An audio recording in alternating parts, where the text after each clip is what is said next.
dating local beauty queen si Carol. Ngunit dahil sa dami ng kanyang ginagawa sa bahay at sa trabaho, nararamdaman niyang unti-unti nang bumibigay ang kanyang mukha.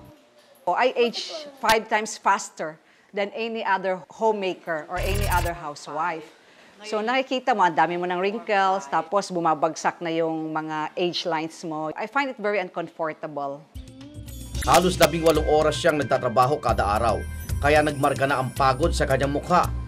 When I became a lawyer, ang dami ng problema ng iba, 5-10 yan. So 10 wrinkles din pumapasok sa mukha mo. Kung dati pilit itinatago ni Lota ang mga linya sa kanyang mukha sa pamamagitan ng concealer, ngayon, kasi ang naging kasagutan sa kanyang pinapangarap. Kasi pag, di ba, pag nakikita mo naman yung sarili mo sa mirror, di ba? Parang, sabi ko, parang may kulang sa mukha ko. Parang, siyempre at 50, di ba? Gusto mo, maganda ang tingin sa'yo ng tao. No, matry ko itong kasi, sabi ko, nandito na lahat. Yung fill-up, yung ultrasound, yung parang whitening. Mag-glow talaga yung skin mo. Ayon kay Dr. Lorna Fresh, presidente ng Philippine Dermatological Society, hindi lang pagod at stress ang nakapagtatanda ng itsura. Malaking bahagi nito ay sanhi ng edad at pagkabilad sa araw. If one ages, nasisira yung mga yan, hindi na maganda. And on top of that, sun exposure destroys the collagen and there's an inability of the skin to repair. Ang collagen ay mahalagang proteinang matatagpuan sa balat.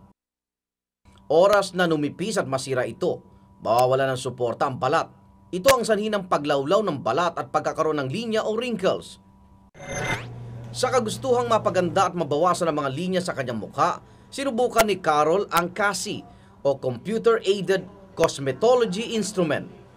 Ang instrumentong ito laganap na sa Europa at dumating na rin sa Pilipinas nitong Hulyo.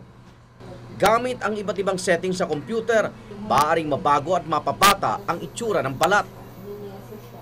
Sa pamamagitan ng ultrasound, nilinis ang kanyang mukha. Ultrasound are ultrasonic waves or sound waves that pass through the skin. Ang purpose ng ultrasonic waves is number 1, for deep peeling and cleansing. Pagkatapos, gamit ang instrumento na may microcurrent, sinimula ng proseso kay Carol. Is a small amount of electricity. Nagsistimulate siya sa mga muscles to realign the muscles. Laser naman ang sunod na ginamit upang unti-unting mabura ang mga linya sa mukha.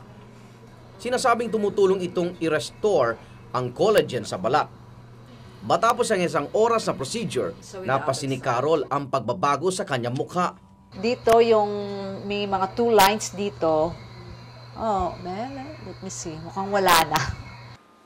Ayon sa mga espesyalista, 10 hanggang 20 treatment ng CASI ang kailangan upang makita ang kabuuang pagbabago sa balat.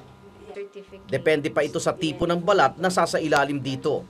We are stimulating your own collagen to regenerate. So this is a slow procedure, but this will last longer.